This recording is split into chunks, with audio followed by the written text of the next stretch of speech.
I was so impressed with the Democrat National Convention, I've decided to change the format of this show to make it more like the DNC. So, for instance, before I begin today, I'd like to acknowledge that the land I'm podcasting from is the traditional home of the Cherokee, or the Chickasaw, the Chickamauga, the Chick-fil-A, or whatever the hell these primitives called themselves while they sat around half naked in ridiculous little conical tents, smoking pipes full of God knows what, before the Europeans came and brought air conditioning and civilization and things like that. And I want to honor with gratitude the land itself, which, okay, doesn't really make a whole lot of sense since it was just a bunch of dirt before we built stuff on it like Yankee Stadium and superhighways and other things the Indians didn't think of because, let's face it, they never even invented the wheel. They just sat around most days wondering why it was so hard to get the wagons to move until they finally went back to smoking their pipes because really, who needs wheels when you're stoned out of your mind? Still, we honor the land, because we want to sound as spiritual as the Democrats at their convention, or in fact, as spiritual as any bunch of unintelligible, paganized atheists gleefully returning to the bloody practice of human sacrifice, or women's health care, whatever they're calling it nowadays. So we honor the land and all those who lived upon the land until one day they looked up and saw ships that had crossed the entire Atlantic Ocean while they were sitting around smoking and wondering why their wheelless wagons were just gathering dust like a pile of useless 2x4s. Or who even knows, maybe one of them tried to say something like, hey, wait, if we put some big circular objects underneath these wagons, we could roll them somewhere.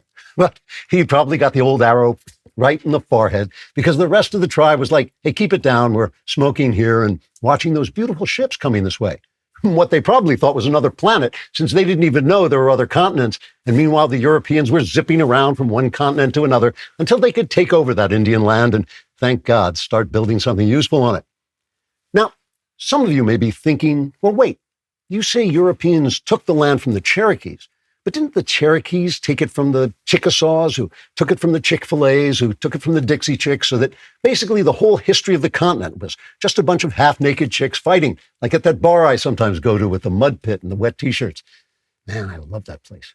Anyway, all these half-naked chick tribes were busy killing one another until suddenly they looked up and there were the Europeans. And it was like, boom, how do you like my AR-15 fire stick, Indian man? And the Indians were like, holy crap-em, we should have invented the wheel. Then we could have rolled our wagons to the gun store and bought some of those fire sticks so we could wipe out these Europe guys like we did with the chickadees or the chick magnets or whoever it was we were killing when those ships arrived from another planet. But all the same, I want to acknowledge them because they were people too, almost, and just like the Democrats at their convention, I want to give them the sense that I care about their suffering without actually caring about their suffering, or indeed without actually doing anything except what I'm doing right now, which doesn't cost me a thin dime, but makes me feel great about myself. So that's my Democrat-style land acknowledgement. And if it's cynicism and insincerity makes you feel hypocritical, you can always comfort yourself by using your iPhone to order overnight delivery of a laptop from Amazon, kick back and enjoy the wonderful fruits of European expansion. Then, just like the Democrats, we can all finally stop blaming ourselves for settler imperialism and get back to blaming the Jews. Trigger warning, I'm Andrew Klavan, and this is The Andrew Klavan Show.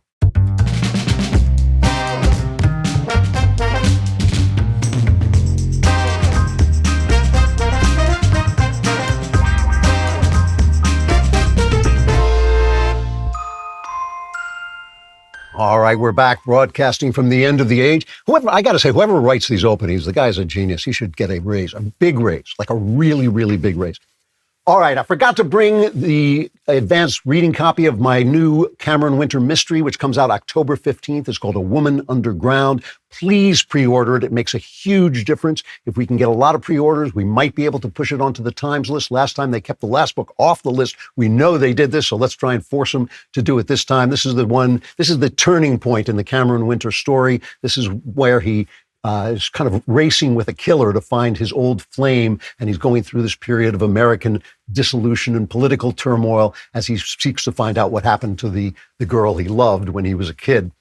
Last week's interview, you want to take a look at that with Mike Duran, getting a lot of great reaction. Mike talks about the Mideast with complete sincerity, without any BS, and it's really different kind of interview. And this week's will be with Sebastian Gorka on the state of MAGA. Sebastian, of course, very shy, retiring person, doesn't like to give us his opinions, but We'll get them to talk for sure. Also, leave a comment. If you leave a comment if you listen on YouTube or DailyWire Plus and you leave a comment and that comment is scurrilous and disgusting and politically unfeasible and socially objectionable, we will read it on the show because that's the kind of people we are. Today's comment is from Scallier Solid, who says, my favorite recipe for a relaxing Friday evening: 1, a good cigar; 2, a glass of single malt scotch; 3, the Andrew Klavan Show. The last ingredient is especially critical. That sounds great. I wish we were doing that. That would be really good. One last thing. Get 40% off a new annual Daily Wire Plus membership. During our Labor Day sale, you can go to dailywire.com/subscribe and use code LABOR40. LABOR40 at checkout. Unlock on-demand access to our uncensored daily shows, groundbreaking documentaries, live news, and in-depth election coverage. Join us as we fight the left and build the future. Let's get to today's episode. Trump versus a failed elite. So this is a weekly show, not a daily show, so I like to take a wider look at the whole culture, the politics of the day in the context of the culture. And I don't want to get too bogged down in the news of the moment. So let me just go through what I'm seeing right now politically, and then we'll get to sort of a bigger picture. Right now, this is after the DNC. Kamala, whatever her name is, got a minor bump after the election. And the polls now show her and Trump running neck and neck, which is a major, major failure, in my opinion, on the part of corporate media, because the corporate media, once again, absolutely shamed and embarrassed themselves by drooling over and going into ecstasies over the convention and Kamala, the greatest speech I've ever heard, and the joy, the fabulous joy that was coming, not just joy, but joyful joy was coming out.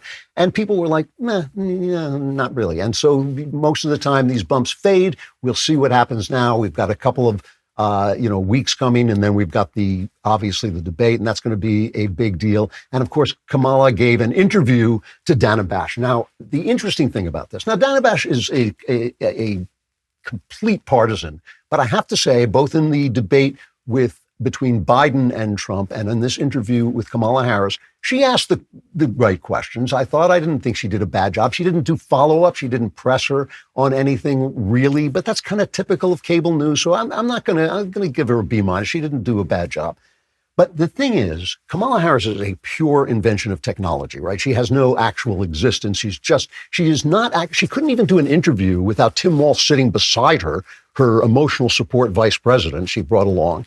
And she's still trying to negotiate that she can bring a cheat sheet to the debate. This is not a confident, decisive person who knows who she is, who knows what she thinks. This is, like Joe Biden, the front of a leftist system. So you know that the person making the decision at 2:00 in the morning or at 12 noon is not going to be Kamala Harris. It's going to be the same Obama-led cabal of leftists who think they got everything right and don't care about the fact that everything keeps going wrong. And this is kind of what I want to talk about today, is the failure to acknowledge failure is something that is haunting this country, and it is the reason Donald Trump exists, and it is the reason the same guy who back in the day when I lived in New York City, after the city had tried and failed to build a skating rink in Central Park, couldn't do it, went on for years. Trump did it in 6 months. And this is the kind of guy he is, just a fix-it guy. He's not a ideologue. He's not a guy who really has a sort of system of thought that he's following through.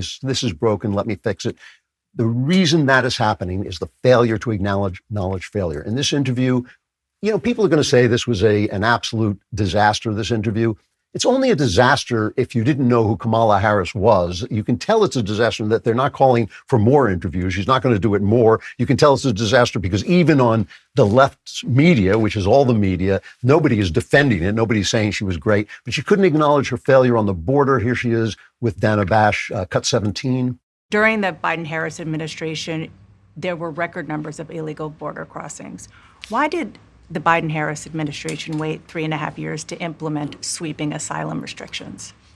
Well, first of all, The root causes work that I did as vice president, that I was asked to do by the president, has actually resulted in a number of benefits, including historic investments by American businesses in that region. The number of immigrants coming from that region has actually reduced. Yeah, for the election, but we know it's going to open up right after the election. She's now saying she's going to build a wall. It's going to be a paper wall, and possibly it's to keep Americans inside, not to keep people from coming in. She couldn't acknowledge the failure of the economy. This is cut 14. Hundreds of people a day were dying because of COVID. The economy had crashed. In large part, all of that because of mismanagement by Donald Trump of that crisis. When we came in, our highest priority was to do what we could to rescue America. And today, we know that we have inflation at under 3%. A lot of our policies have led to the reality that America recovered faster than any wealthy nation around the world. But you are right. Prices, in particular for groceries, are still too high. The American people know it, I know it, which is why my agenda includes what we need to do to bring down the price of groceries. For example, dealing with an issue like price gouging.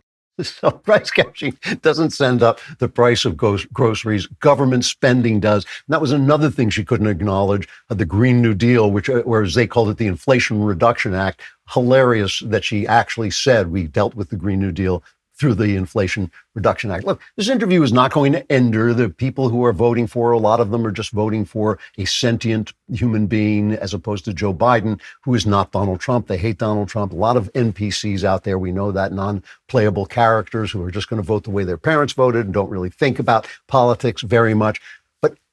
An administration that has fired no one after the disaster in Afghanistan, after the inflation. And this is the other thing. Kamala says she's gotten inflation down to 3%. That's higher than the under 2% under Trump. That's one thing. And the other thing is the prices haven't come back down from the fact that they've sometimes doubled or sometimes gone up 50%. So after that inflation, they haven't just fired anybody for that. They haven't fired anybody after the destruction of our cities by illegal immigration, after the spike in crime and addiction. No one's fired. No one is responsible. And on the right, in the GOP, a party that put up John McCain and Mitt Romney and then says, why did Trump steal our party away, is not paying attention. It is not being realistic. This kind of Ayn Rand crap we pushed of this valueless capitalism where everybody's supposed to be reduced to a sort of grateful working man who's thank you, Mr. Galt, for building a business and all this stuff. The left and the GOP right and the political class in general hate guys like Elon Musk, not just because he loves free speech and he permits free speech, but they hate Musk because of one thing. When Musk fails, his rocket explodes. His rocket explodes and he has to go on and say, my rocket exploded. Now we learned what to do. We're going to change it the next time out. Not the political class. They don't change anything. They don't fire anything. They don't come up with any new ideas. They don't recognize the things that are happening to ordinary people. So now let's do that. Let's find out how we got here. Let's take a step back and look at the bigger picture into how we got to a moment that actually is a crisis. It's come to my attention that the average Joe doesn't eat half of the recommended serving sizes of fruits and vegetables in a day. Now, while many have told me I don't look a day over 35 or 135, I didn't hear them quite right, I've been informed on the importance of making sure I'm staying on top of my health in my middle years, assuming I'm going to live to 1,000. With Balance of Nature fruits and veggies, there's never been a more convenient dietary supplement to ensure you get a wide variety of fruits and vegetables every day. Imagine trying to eat 31 different fruits and vegetables every day. That sounds miserable and time-consuming, but Balance of Nature provides an on-the-go solution by taking 31 different fruits and vegetables, freeze-drying them, turning them into a powder, and then putting them into a capsule. It doesn't get more convenient than that. Go to balanceofnature.com and use promo code Klavan for 35% off your first order as a preferred customer. Plus, get a free bottle of fiber and spice. That's balanceofnature.com, promo code Klavan. I know you're wondering, gee, that sounds great, but how do you spell Klavan? It's K-L-A-V-A-N. K-L-A-V-A-N, there are no E's in Klavan.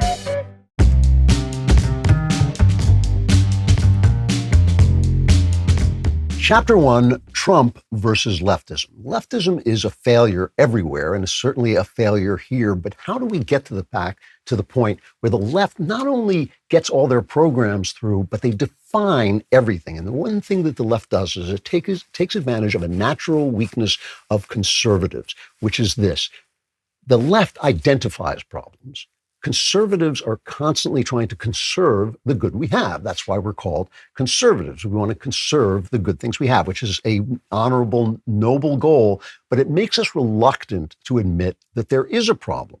So when the left identifies a problem and defines the problem, they then get to say, oh, and we have the solution, and everything becomes leftism. So that no matter what they do, their solution is always the same. It's always more government control, more top-down America, which is exactly the opposite of America was supposed to be, so that every cause they have, whether it's feminism or environmentalism or gay rights or anti-racism, becomes Edgar the Bugman in Men in Black. Remember the guy who's a bug, but he's still dressed up in the skin of the farmer, and that is what all of these causes become. So you get into the position where you can't say, as I often say, I'm an anti-feminist, because people think you mean that women should be crushed or have no rights or anything like that, which is not at all what I mean. What I mean is I'm against feminism, because feminism is an Edgar the Bugman of socialism, always. You know, this started, Betty Friedan, this wave of feminism, they're always saying it's the second wave or whatever, but Betty Friedan started this. She was a communist sympathizing activist.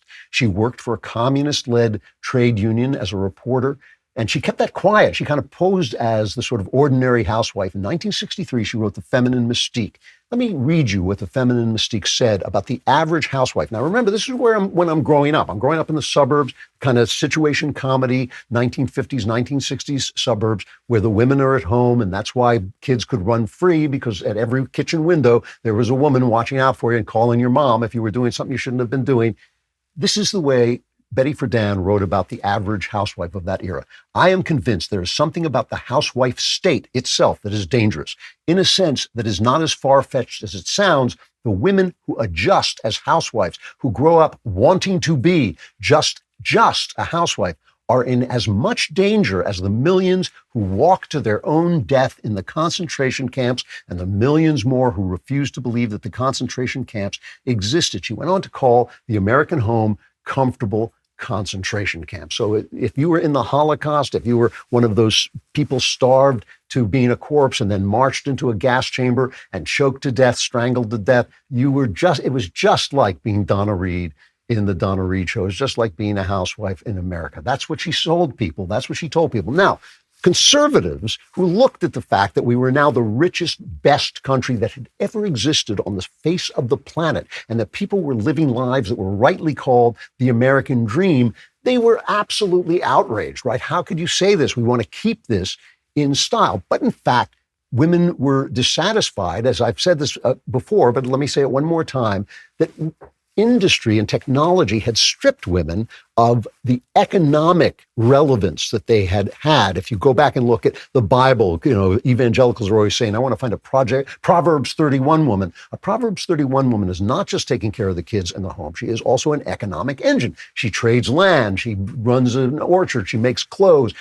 Making clothes was one of the big industries that women had, the cottage industries. Women were called the distaff, which was a little tool they used for making yarn, right? They were called the distaff because they were the engines who made clothes. Think about living without clothes, not so easy.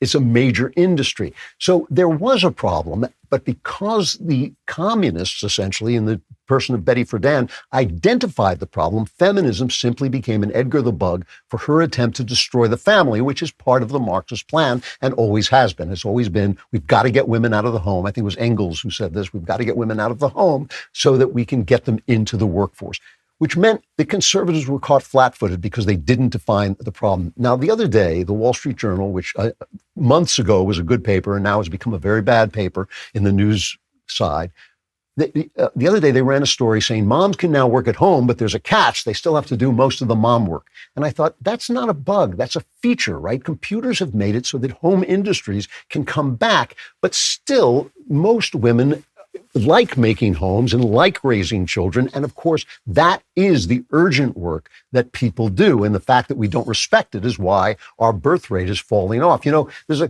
country, Mongolia. Nobody knows about Mongolia. It's a landlocked country right near China. A website called More Births, that is obviously a pro-natal website, says that the Mongolian leaders for the last 68, 70 years have given the order of maternal glory to mothers. This raised the status of motherhood and has helped to forge a remarkably pro-natal culture.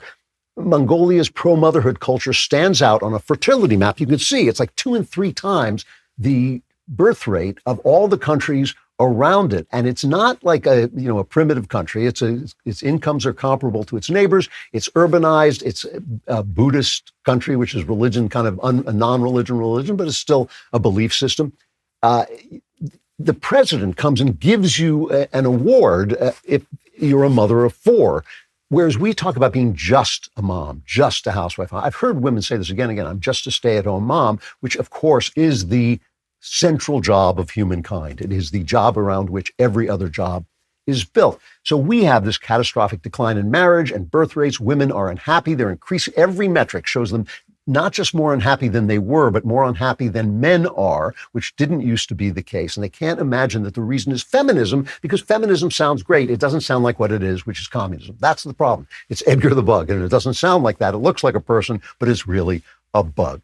Now, this has weakened the family. It has made marriage much more difficult. Women can't find men. Now, let me tell you what the left does in this situation. Do they admit failure? Do they say, oh, we shouldn't have turned feminism into leftism? Maybe we misdefined the problem. No, they don't do that at all. What they tell you is that reality itself has changed. And they believe in this. They believe that reality is a narrative. They don't think reality is reality. They think it's something that we make up and we can change it. We change the narrative, reality changes. And that's why you get these incredibly hilarious articles like this one in the Washington Post by Catherine Rampell. Doug Emhoff, who is obviously Kamala Harris's husband, modern day sex symbol. I'm not making this up, so help me. Doug Emhoff, modern day sex symbol. Emhoff is secure enough with his own masculinity to sometimes prioritize his wife's ambitions over his own.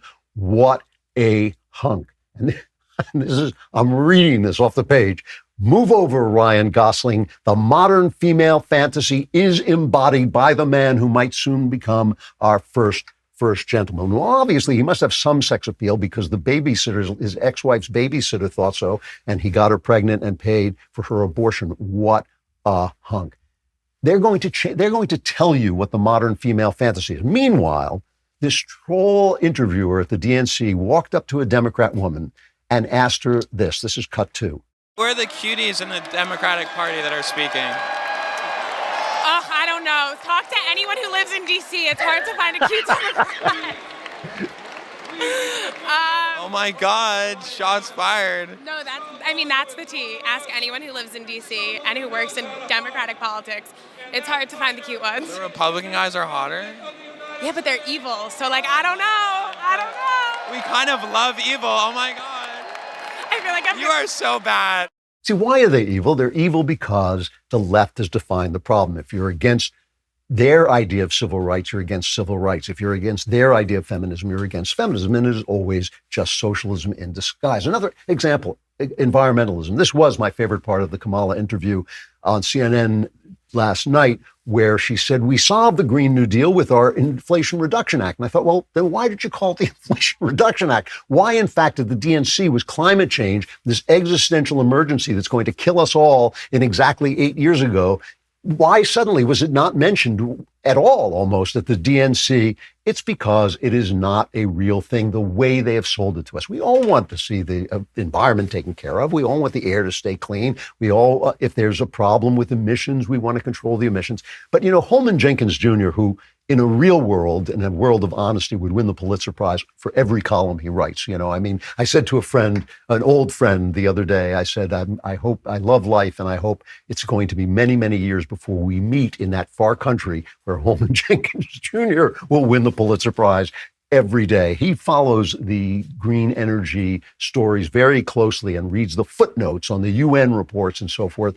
And he talks about the fact that these green energy subsidies, which is what the Inflation Reduction Act is, it's a bunch of subsidies, government subsidies to green energy companies, they increase fossil fuel use. This is not Holman Jenkins making this up. This is an article in Science. It's all the facts. When Washington spends hundreds of billions to lure some drivers to use EVs, it ends up making gasoline cheaper, right? Because there's more gasoline, more people using EVs. So it's more available to other consumers around the world to use who don't want EVs, because nobody does, because the plug runs out.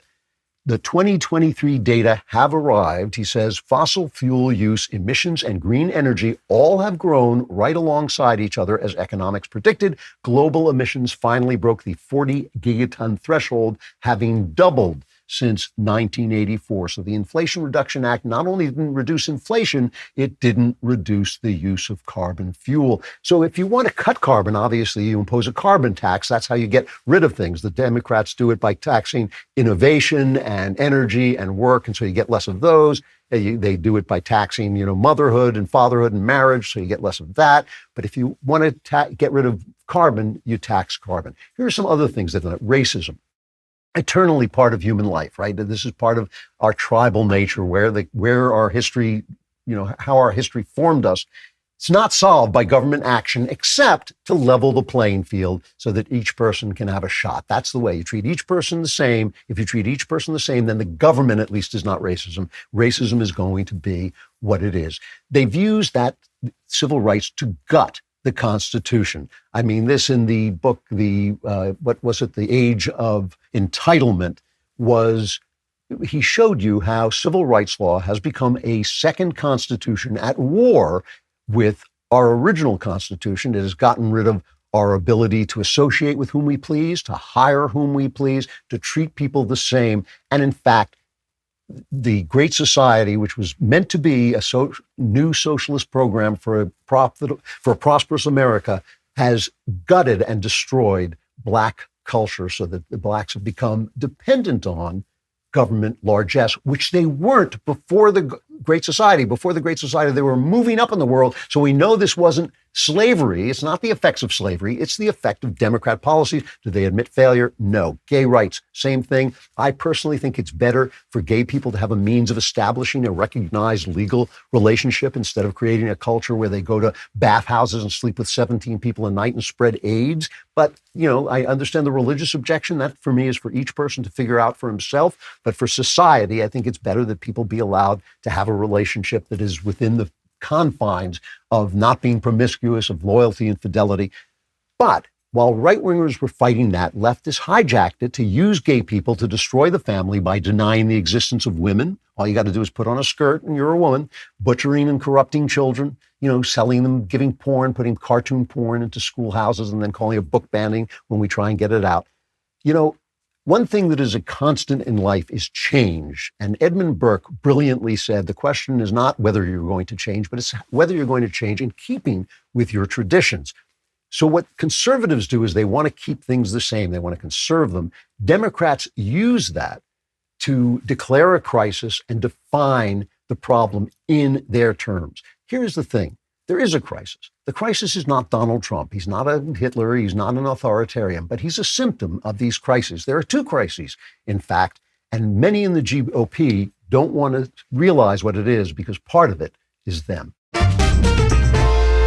It's tough to prioritize your health, especially if you're not sure where to start. That is why I want to introduce you to Lumen. Lumen is the world's first handheld metabolic coach. It's a device that measures your metabolism through your breath.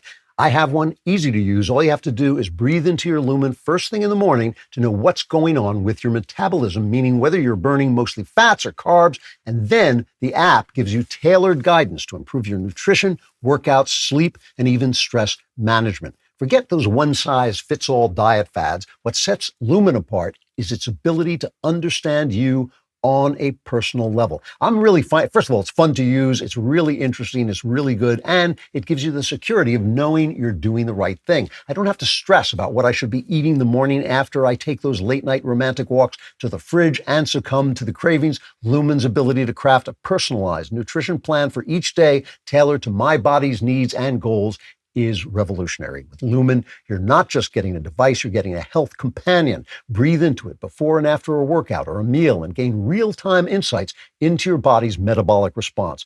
If you want to take the next step in improving your health, go to lumen.me/Klavan to get 15% off your Lumen. That's LUMEN.me, M as in Mary, /Klavan for 15% off your purchase. Thank you, Lumen, for sponsoring this episode and for teaching us all how to spell Klavan. K-L-A-V-A-N, there are no E's in Klavan.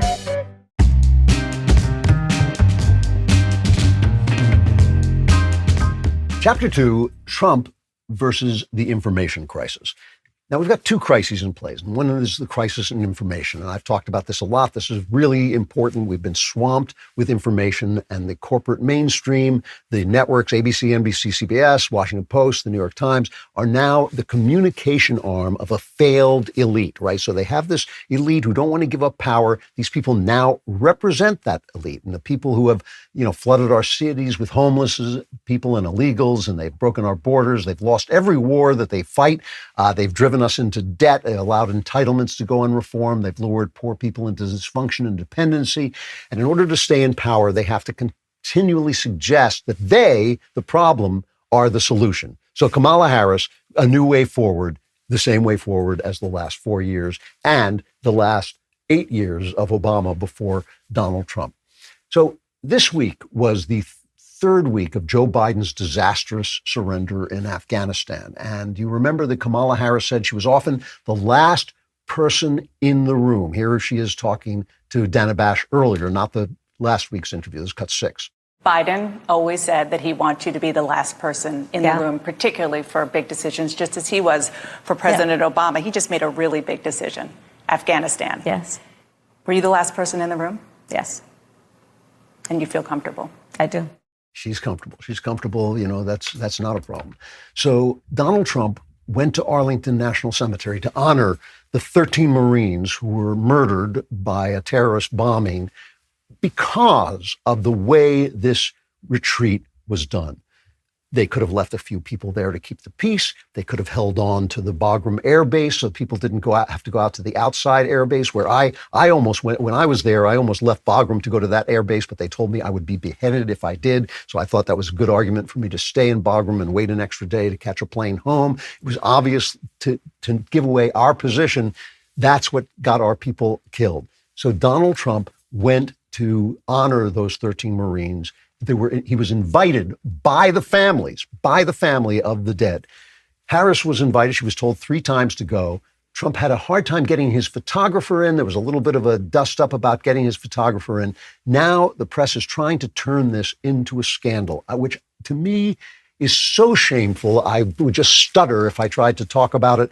They have said, oh, this is a terrible scandal. That's what they focused on, not the fact that Joe Biden couldn't be bothered to go there. Kamala Harris, never mind Biden since he's obviously half dead, but Kamala Harris could not be bothered to go and honor these people who died because of her incompetence. She was the last person in the room advising Biden, who was telling the military they didn't know what they were doing. He knew best. That's how we got there. We have to remember that. He kept telling the military, no, we can do it my way. It's going to be fine. And then he came out with that kind of bewildered look on his face and said, well, it fell apart much faster than I thought it was going to.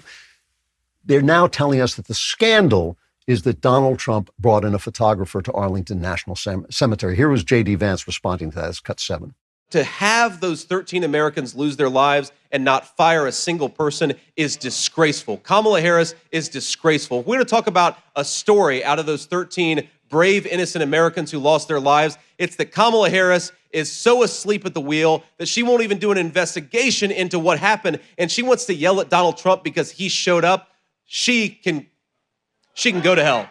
So powerful stuff. And he's right. He's just right. I'm sorry. People keep picking on J.D. Vance because he's saying what is obviously true. But the DNC, the tiny bump after the DNC just goes to show that people see this, right? They understand this. The press has lost all credibility. Only Democrats trust the press, and they trust it because it's reporting back to themselves, back to them. It's just a mirror for their opinions. So it's a failure per se for a news media in a country this size to be trusted only by one party. That tells you right away that they're not doing their job, since all politics can be a little dirty. So now this means they have to move on, because all of this stuff, they call it progressivism, because just like emphysema, it progresses. Now we have to move up to actual censorship. So this guy, Pavel Durov, he was Russian-born guy. He's an entrepreneur. He founded a libertarian online communications tool called Telegram. Now, Telegram has been used by dissidents in countries, but it's also because he doesn't police it very much. It's also used by bad guys. He lands his plane in France. He's arrested. He's charged with complicity in crimes, such as enabling the distribution of child sexual abuse material, drug trafficking, and fraud, and refusing to cooperate with law enforcement. Paris prosecutor Laura Bacau, I'm not sure how to pronounce that, said Telegram had popped up repeatedly in investigations into, listen to this, child drug trafficking and inciting racial hatred online since the app's launch in 2013. Okay, now this is like arresting the phone company, because mobsters call each other to conspire over the phone. There are some arguments to be made about how social media is a new thing, so there can be arguments about how it should be regulated. However, note that the prosecutor linked inciting racial hatred with actual crimes. And the reason I say inciting racial hatred is not a crime, because it simply means violating the civil rights that has been defined by the left and is therefore an Edgar the Bug. It's therefore just a suit for socialism. It's just hiding socialism. So whenever you say, you know what, maybe you shouldn't let people into my country who are going to destroy our culture entirely. Maybe you shouldn't let them come in illegally and destroy and start to form. Now they're starting to form criminal mobs that are terrorizing cities like Amsterdam. They're all over the place, and they have to try them in special places so they don't get shot, so the court officers don't get shot. When you say that, suddenly you're inciting racial hatred. When they start to talk about hate speech, they're just talking about disagreement. And the one thing we can say for sure about the French, okay, they can make any argument they want. We're stopping child, we're doing this, we're doing that. Well, the one thing we can say for sure is they are not taking care of free speech. This is basically the Reformation. This is like the church had a monopoly on information about religion. The Protestants came along and wanted information. Instead of saying, okay, like maybe there's room for discussion, maybe we have to allow all kinds of people to discuss their inner lives and discuss their faith. Instead of that, you get hundreds of years of all-out war, inquisition, torture, killing Jews. That essentially is the Democrat program going forward. It didn't work then. It's not going to work now. The question is how much damage is going to be done. Mark Zuckerberg, he sent a mea culpa letter to Jim Jordan at the House, who has been investigating attempts by the government to censor through private corporations, which is against the Constitution, according to the Supreme Court. Zuckerberg writes, senior officials from the Biden administration, including the White House, repeatedly pressured our teams for months to censor certain COVID-19 content, including humor and satire, and expressed a lot of frustration with our teams when we didn't agree. Ultimately, it was our decision whether or not to take content down, and we own our decisions. We should not compromise our content standards due to pressure from any administration in either direction, and we're ready to push back if something like this happens again. Now, Zuck, in my opinion, is a bit of a sociopath. This is his basic routine. I'm so sorry. We need to do better. We'll do better next time. And then he just goes on doing whatever it is he's going to do. He plays to whoever he thinks the power is. Now he may think that Donald Trump has a chance of winning. He wants to make sure he's not on his bad side. He was careful. Philip Hamburger, a free speech advocate, pointed this out in the Wall Street Journal. He was careful not to say that he took anything down because of the pressure, because that would be violating the First Amendment and make him liable to lawsuits. So he didn't say that. But it does show you, right, that this is going on and they've been lying about it. Here's Homeland Security head. This is a 2-year-old clip. The head of Homeland Security, Alejandro Mayorkas, being questioned by Josh Hawley about whether this is going on. This is cut 4. We have example after example of this administration coordinated, apparently, according to a federal court, by your agency, pressuring, coercing social media companies to engage in censorship. Is that constitutional? That is unequivocally false. Is what the emails show. It is unequivocally false, Senator. You are not pressuring the big tech companies to take down accounts. You are not meeting with them to ask them to censor on your behalf. That is correct. We are not. Mr. Secretary, it has been established for years in this country, as you very well know because you're a lawyer, that the federal government may not use private third parties to engage in activities that are unconstitutional. That's exactly what you and this administration are doing. You are leveraging private companies to carry out censorship on your behalf. It's dystopian, but worse than that, it's unconstitutional. It's also false. It's also false. He lied 3 times in that one clip. That one clip wasn't even a minute long, and he lied 3 times. Was he fired? Of course he was fired. No, of course not. Nobody is fired in this administration because nobody fails. Nothing ever went wrong. Leftism has been great. We went to being one of the richest countries in the world in the 50s and 60s and 70s, and now we're in debt up to our ears, but nothing has gone wrong, and no one is to blame. And by the way, when it comes to censoring things, let's not forget that Tim Walz is on board 100%. Here's a clip of him before he was the vice presidential candidate. It's cut 5. I think we need to push back on this. There's no guarantee to free speech on misinformation or hate speech, and especially around our democracy.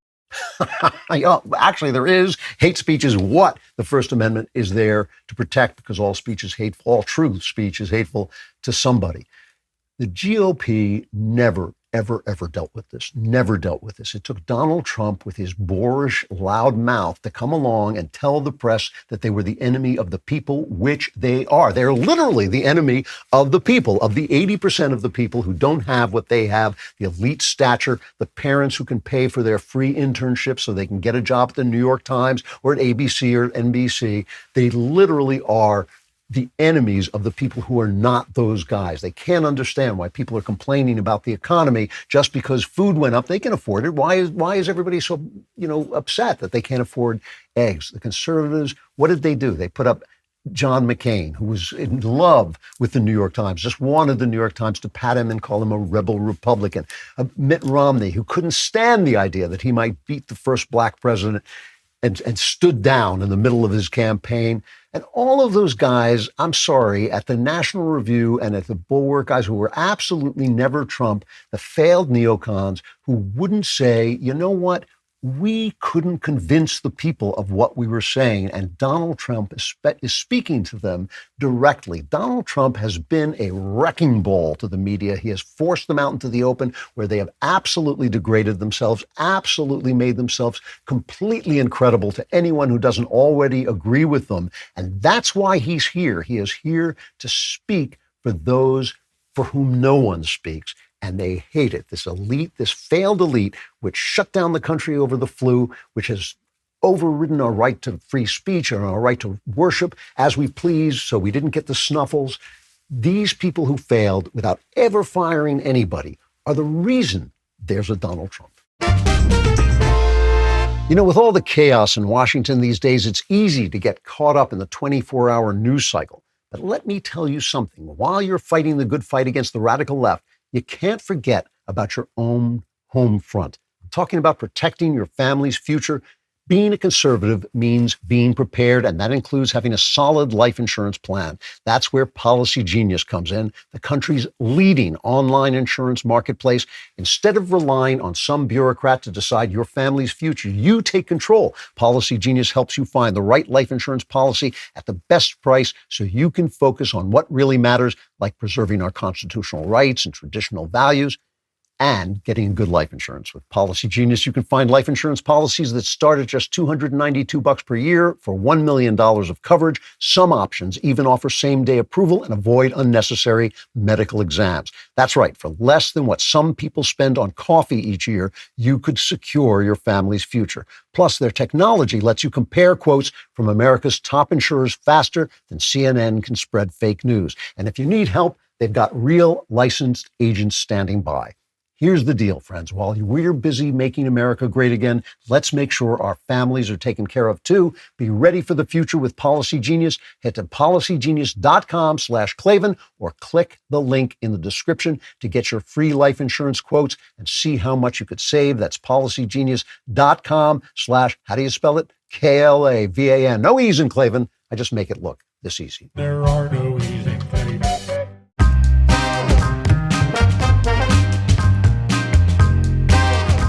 Chapter 3, Trump versus the end of the age. So one crisis we're facing is the crisis of information.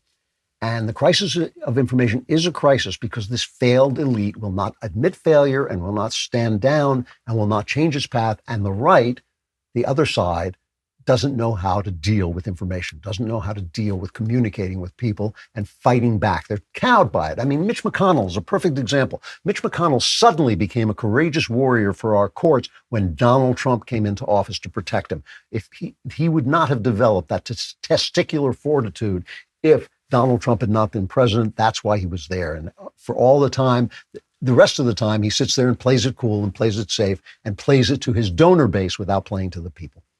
The other crisis we're facing is the death of my generation. And I'm sad to say those bastards will take me with them. But this is the end of the baby boomer generation, which has shaped our politics and shapes it still. And the reason that's important is because we are the last generation who was schooled in American civics.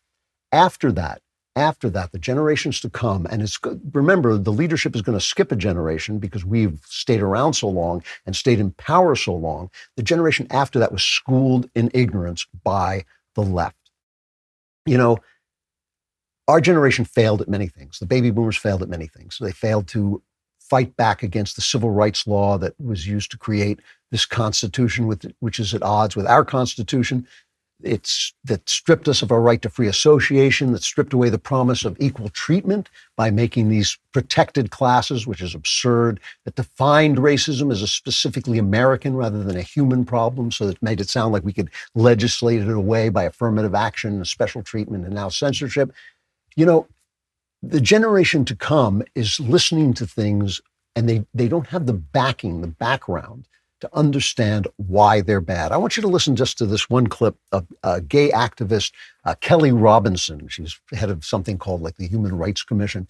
She was a big speaker at the DNC. She acts as a mouthpiece for Kamala Harris all the time because Kamala Harris can't speak for herself, obviously. And this is her opinion of where we should go. This is cut 8. We can't just worry about protecting democracy. In this moment, we've got to reimagine it with people that look and love like us at the center.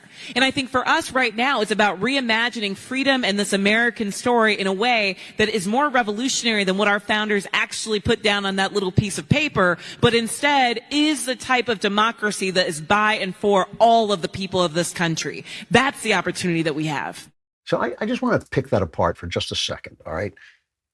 First of all, that little piece of paper, we all remember Ben Shapiro saying to Piers Morgan, that little piece of paper, that little book, are the founding laws of our country. You know, Special Counsel Jack Smith, who's a bent copper, just filed a revised indictment that accuses Donald Trump of trying to undo the 2020 election. And remember, that case was thrown out after the Supreme Court's decision that the president enjoyed a certain amount of immunity. Well, they've just rewritten it to get around that. The DOJ has had a long-standing policy of not doing anything that was going to affect an election. That policy is out the window because they are now corrupt and they're waging lawfare against Donald Trump. And whenever anybody accuses them of waging lawfare, they say no one is above the law. That little piece of paper is the law that no one is above, and it is the law that they are completely ignoring and would completely like to overturn. And the other thing she said is she wants to put people who look and love like us at the center. Is that where they belong? Because I don't think so. I mean, I am very tolerant of people's peccadillos and the things that they do in their private lives. It's really none of my business, and I actually want people to be happy. And I know that many people cannot be happy without following a path to personal happiness and sexual happiness and romantic happiness that some of us don't like and that the Bible declaims against. Okay, I understand that. I don't think that's the business of the state. I think the state should stay out of it and leave them a path to a free life. But the center of the country is the mom and pop family. The center of any country, of any society, of any civilization is going to be a mother and father family. That's why civilizations are built. They are built to distribute women, essentially, who, remember, one man can populate the world, but it takes a lot of women to do the work. And that's how civilizations are built. How are we going to arrange what is going to be at the center? It's always the family. It is always a man and a woman creating children. That is the generation, that is the engine of humankind. That should be the center. So to take that center away is to take away the center of human action and human behavior. It's not to demonize other people. It's not to demonize others. I'm an artist. I'm not at the center of the people. We don't need artists. We need plumbers. We need builders. We need people who make food. We need moms. We need moms more than we need anything else. Still, these other people are not necessarily bad because they're not at the center. They are people who are a little outside. Creation is a lot more varied than pious people like to think it is. Now, that is something that they got to a place where they could say, we want gay life at the center of our society, and we want to reimagine democracy beyond this little piece of paper that somebody just came up with somewhere. They wore funny wigs and they wrote on brown, crinkly paper. And what have they got to do with anything? That didn't come about overnight. That came about over almost a century of concerted action by the left to infiltrate the bastions of culture and sell these ideas to the people until a generation grew up that is not my generation, that is a younger generation than mine, that no longer knows what they are supposed to stand for, that is different than any other country on earth has ever been. This is where the right fails the most. This is the long game that we should be playing, and we never play because we always think it's an emergency. We always think we've got to plug the dike. And that's what I want to close with.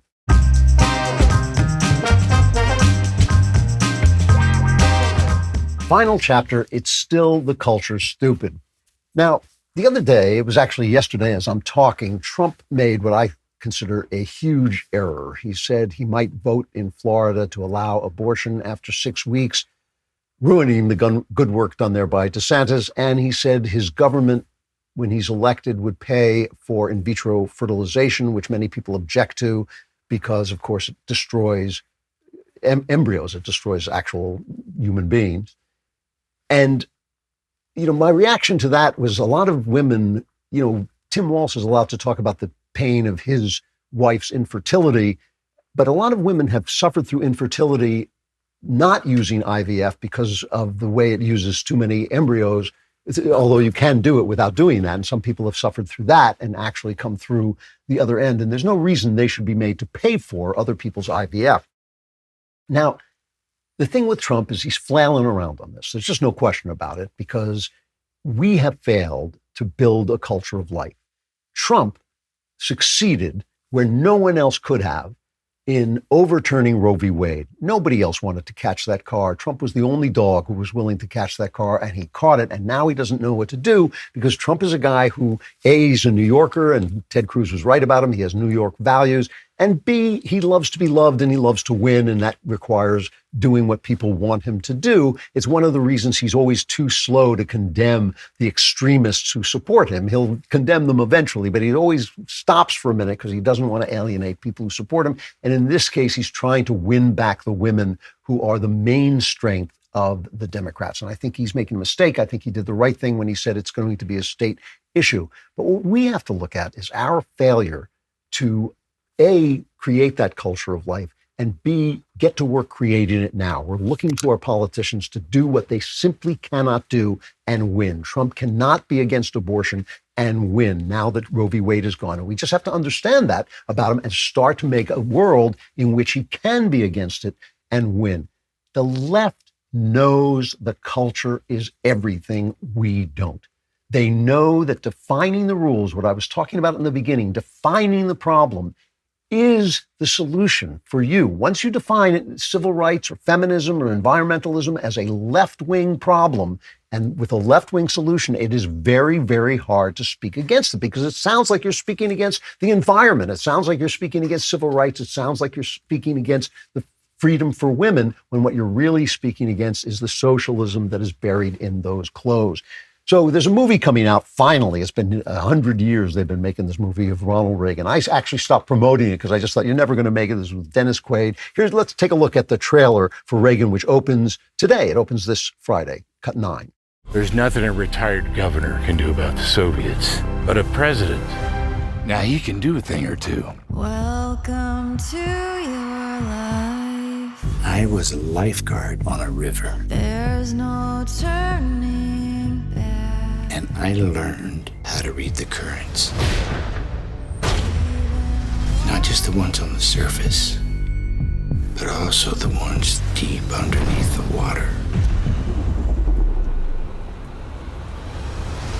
I am about to start the biggest war of this century, and I'm not going to fire a single shot. You're going to blow up 8 years of diplomacy. Well, if you think that got their undies in a wad, you just wait. Mr. Gorbachev, tear down this wall. Wants to rule the world.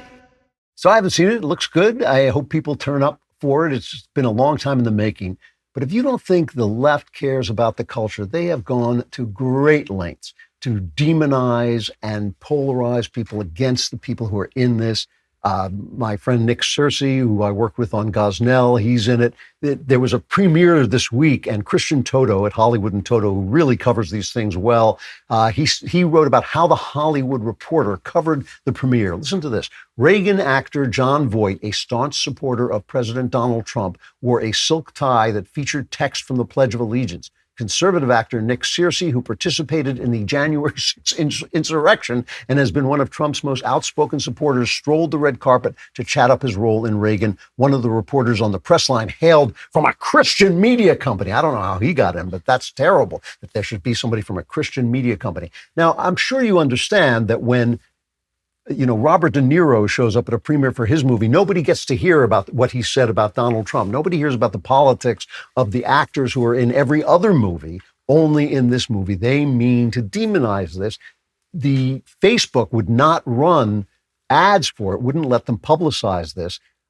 Dennis Quaid talked about this. Dennis Quaid does a good Reagan, by the way, but they kept taking it down, saying the content in the post was an attempt to sway an election. So they know exactly what is at stake. And this is the thing that we're facing. And so a lot of people write to me all the time. Can you get me into the Daily Wire? Can you tell the Daily Wire I have a script? Can you read my script? Can you do this? Can you do that? Can you help me with this? Let me tell you something.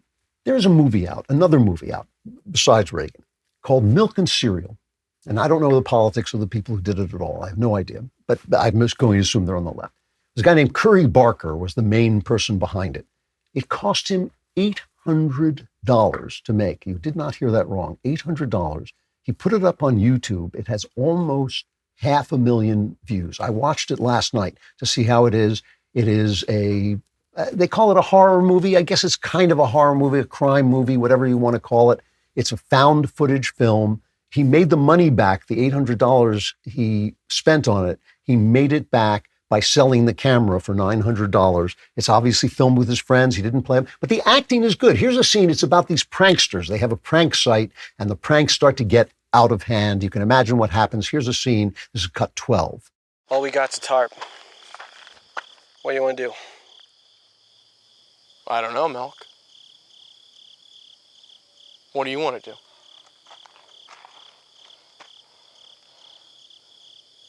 I say we put him in the tarp and we bury him here and we leave him.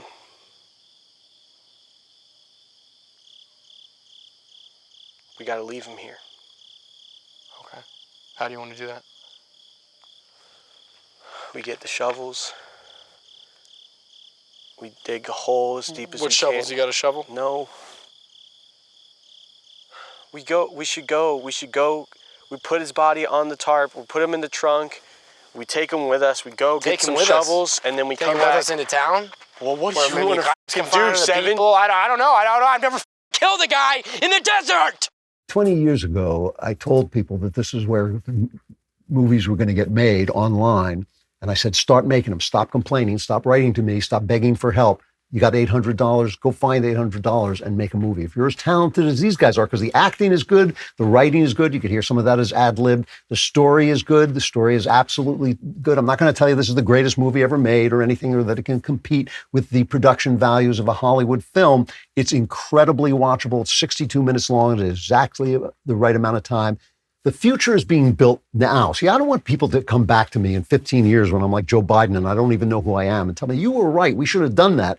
Do it now. The future is going to be these masks that people wear, these oculuses or oculi that people wear, where the story just completely surrounds them. They're going to be made by individuals. They're going to be made with AI. They're going to be made with actors using voice machines to make that so they can play the women and the men. Do it now. Start doing it. Don't let Mark Zuckerberg be in control of Meta, this three-dimensional world. We should all have a piece of this thing. We should all be doing this. And the guys like Peter Thiel, the billionaires, and Elon Musk, this is the stuff they should be paying attention to. Great that we should send rockets to Mars, but we need to send information and feeling and emotion into the world so that the new generation can understand what we were taught in school, that this country was meant to be free. We weren't meant to solve our problems by passing laws. We were meant to solve our problems by the way we behaved, the churches we went to, the morals we represented, and the ethics we believed in. This is what we're meant to do. Those are cultural things. Those are formed over slow time by the arts and by people who speak to the emotions of the people. We've got to be doing it. We have failed, and we've got to admit our failure, move on, and learn to beat the system. Our Labor Day sale is here right now. Get 40% off new annual Daily Wire Plus memberships at dailywire.com/subscribe. Use code LABOR40 at checkout. With the most important election of our lifetime looming, you need facts, not leftist propaganda. Here's what you get with Daily Wire Plus. Uncensored, ad-free daily shows from the most trusted names in media, our full catalog of culture-shaping documentaries and series on demand, live breaking news, and hard-hitting investigative journalism. Plus, comprehensive election coverage. We're tracking every race, exposing every liberal lie, and giving you the unfiltered facts to make informed decisions. This Labor Day, join us as we fight the left and build the future. Go to dailywire.com/subscribe now. Use code LABOR40 for 40% off new Daily Wire Plus annual memberships. All right, Klavan Klapbacks. I should go back to bartending. I didn't realize she knew. That's great. Jamie says, hello, Mr. Klavan. As a mother of 5, I have deeply appreciated the many times you've spoken about the importance of motherhood. It is my motherly role that has me writing you today, as I've been contemplating purchasing your Cameron Winter series for my son. Let me just stop here for a minute and tell you how many letters I get, both in Klapbacks and personally, about being respectful toward the role of mothers. It is shocking to me that everybody else is, that it should be me. You know, in other words, this should be me alone. You should be hearing this all the time. It should be a centerpiece of our culture. She's writing, contemplating purchasing your Cameron Winter series for my son. He is a voracious reader, my son, and has read every series in our house multiple times. I'm always looking for another series for him to dive into, and I wondered if your series is age appropriate. He'll be 16 soon, is quite mature. With deepest gratitude. That's a really good question. The Cameron Winter books are not written for children. They are written for adults. They deal with adult actions and ideas. So they deal with murder and adultery and all the things that people do. They are not written according to church morals. The hero is not a believer and lives as he lives. They are not explicit in any way. There's not like graphic violence or graphic sex in it. And I've tried, one of the hardest things to wrestle with when you're writing crime novels is language. You don't want to subject people to language that they don't want to hear on the one hand. On the other hand, you don't want people speaking falsely. I have gone out of my way to keep the language to a minimum. There are, the occasional 4-letter words, but I've kept it pretty clean in that regard. But they do deal with adult stories and tell adult stories. If he hasn't read the Homelander series, which is for young adults, those are squeaky clean. And so I don't know exactly what the culture in your household is. The Homelander series, there are 4 of them. They're squeaky clean. People, guys especially, have just loved them. They've been some of my best-selling books. And that might work. But the Cameron Winter books are as clean as I can make them and be adult. They have sex, they have violence, but they don't have anything really graphic, and the language is kept to a minimum. So that's where they're at. From Landon, dear Andrew Klavan, great sage of the Daily Wire. That is on my business card. I write you this letter because you seem to understand this issue more than most. There seems to be no strong mainstream conservative voices who are making nerd culture a priority. Video games, comic books, trading cards, the only times most right-wing personalities cover these stories is when there is a particularly egregious controversy, yet these industries are worth billions of dollars. I need to know why nerd culture is the great right-wing blind spot. Well, it's a really interesting thing about conservative culture, that we honor high culture. So we're perfectly willing to watch in Shakespeare when somebody puts a guy's eye out on stage. but we get very, very prissy about violence in Game of Thrones and modern stories. And we look down on anything that is not high culture. And yet at the same time, we have no high culture. People like me, I'm actually writing in the higher, I know I write genres, but I'm actually writing in the higher level of the culture. I'm not playing to the lowest common denominator. I write thoughtful mysteries with serious themes. I'm not writing, beach reads. I love beach reads. There's nothing against them. I'm just not writing them. And we don't support nerd culture. And the thing about nerd culture is you never know when nerd culture is going to become centralized culture. So for instance, comic books, when I was a kid, were comic books. You grew out of them when you realized there was such a thing as girls. But now, of course, they have dominated the movies for the last 10, 15, 20 years.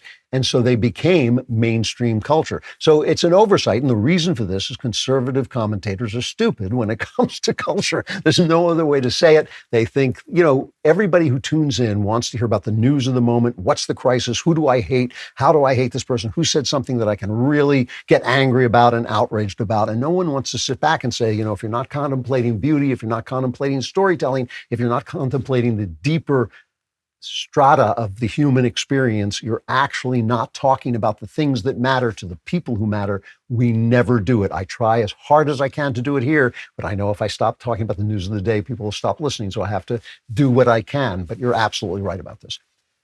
Become a member today, because we're going into member block like a car about to fly off a mountain, or crash through the rail and plunge into Klavanlessness, which is just as dark and terrible as it sounds. You want to go to dailywire.com/subscribe and use code Klavan at checkout for 2 months free on all annual plans to stave off the darkness for at least another few minutes at Member Block. Those of you who are already members, come to Member Block now. Those of you who are not, become a member and come to Member Block.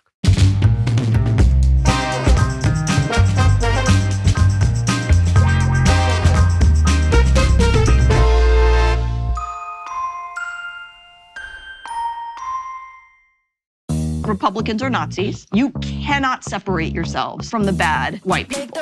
Growing up, I never thought much about race. It never really seemed to matter that much, at least not to me. Am I racist? I would really appreciate it if you left. I'm trying to learn. I'm on this journey. If I'm going to sort this out, I need to go deeper undercover. They gon' say I'm racist. Joining us now is Matt, certified DEI expert. Here's my certification. And what you're doing is you're stretching out of your whiteness. This is more for you and less for you. Is America inherently racist? The word inherent is challenging there. I want to rename the George Washington Monument to the George Floyd Monument. America is racist to its bones. So inherently. Yeah, this country is a piece of white folks, white trash, white supremacy, white woman, white boy. Is there a black person around? What's a black person right here? Does he not exist? They gon' say I'm racist. Hi, Robin. Hi, what's your name? I'm Matt. Just had to ask who you are because you have to be careful. Never be too careful. They gon' say you racist. Buy your tickets now. In theaters September 13th. Rated PG-13.